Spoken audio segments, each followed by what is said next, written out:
அதாவது முதல் ஜெயலலிதா கவர்மெண்ட் நீங்க சொன்ன அந்த ஆண்டவனால கூட தமிழ்நாட காப்பாற்ற முடியாதுன்னு சொன்ன ஒரு டைம் இருக்குல்ல. அப்பமும் ரஜினி அரசியலுக்கு வரதுக்கான ஒரு இது இருந்தது வந்து.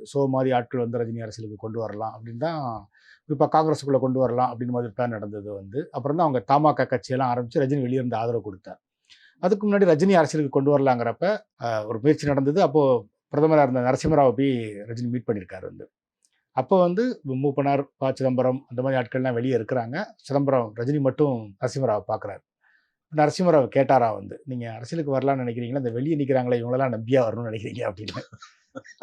ரஜினி என்னடா பதறிட்டாராம் வந்து. "என்னடா அவங்கலாம் வந்து நாங்க இருக்கிறோம், நீங்க வாங்கன்னு சொல்றாங்க. இவரு இப்படி சொல்றாரே!" அப்படின்னு சொல்லி. அத வந்து அவரு சிரஞ்சீவிட்ட பகிர்ந்துக்கிட்டதோட ஒரு தகவல் இருக்கும். அப்புறம் அது மாரி சிரஞ்சீவியோட அட்வைஸும் அவர் அப்ப அரசியலுக்கு வராம போனது ஒரு ஆமாமா, முக்கியமான ஆமா, ஆமா. காரணம்னு சொல்றாங்க வந்து. அதுதான் வந்து ரஜினி அவர்களுடைய பெரிய பெருந்தன்மையும், ஒரு பெரிய அனுபவ ம். முதிர்ச்சியும் என்ன விஷயம்னா, ம். நம்மள பத்தி அடுத்தவங்க என்ன சொல்றாங்க? நீங்க அரசியலுக்கு வாங்கன்னு சொல்றவங்கள விட, நீங்க வராதீங்க தலைவான்னு ம். சொல்றவங்கள வந்து அதிகமா கவனிச்சாரு அவரு.